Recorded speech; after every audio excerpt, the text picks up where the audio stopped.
Hello, everyone. I'm Susan Poole, Planning Director at Havas Worldwide London. I'm also the author of the Trainline.com paper that's been mentioned. So I think probably the best thing for me to do is to give you a quick synopsis of the paper for any of you out there that haven't already read my paper, which I would clearly strongly urge you to do. So the Trainline.com is an online train ticket retailer.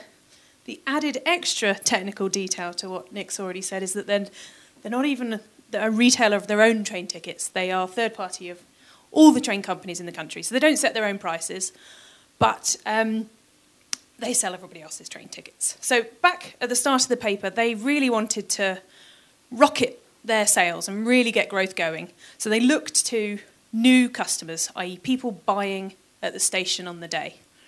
Now, there's a lot of them. At the point of writing the paper, 81% of all train tickets were bought at the station on the day, which is bonkers because those walk-up fares are the most expensive way to buy a train ticket, apart from not buying a train ticket and getting charged on the train. But apart from that, they are the most expensive way to buy a train ticket. And that's what 80% of all tickets were sold in that manner.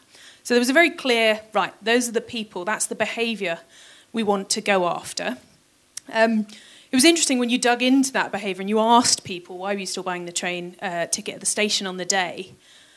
There wasn't very clear reasons, but one thing stood out when we asked people about their experiences was that there was a social norm that was being reinforced every time they made that behaviour, which was the massive queues at the ticket station on the day. So every time they turned up to buy a ticket at the station, they joined that big long queue. That's reinforcing that social norm that I'm doing exactly the same as everybody else. So we had a behaviour that people hadn't really questioned in their own mind that was reinforced every single time they did it.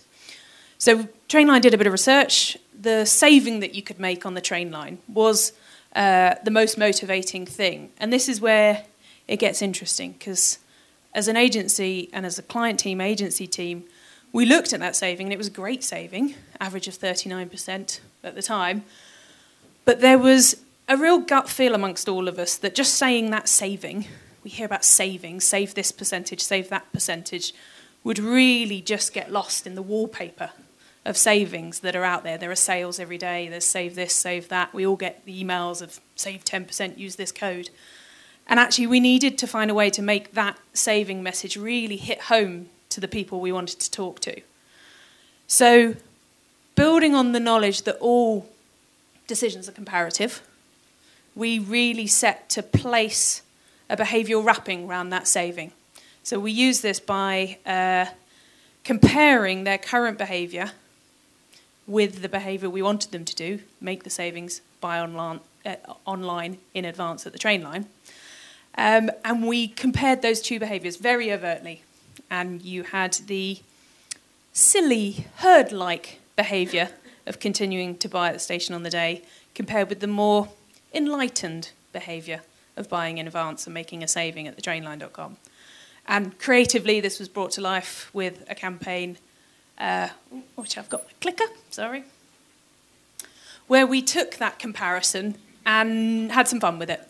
So that silly herd-like behaviour of buying at the station on the day was represented by our woolly chums, the sheep. Lovable, but a bit silly, I think is the general opinion of sheep, compared with a more enlightened man who was buying at the Trainline and making that average saving of 39, which went up to 43. Can get very technical in the train world.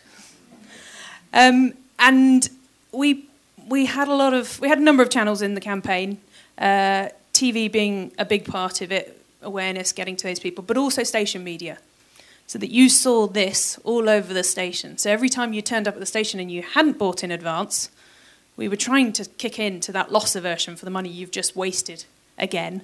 Or, if you've been more enlightened, give yourself a little pat on the back and continue the new behaviour that you've started. I've got an example in here of the TV as well.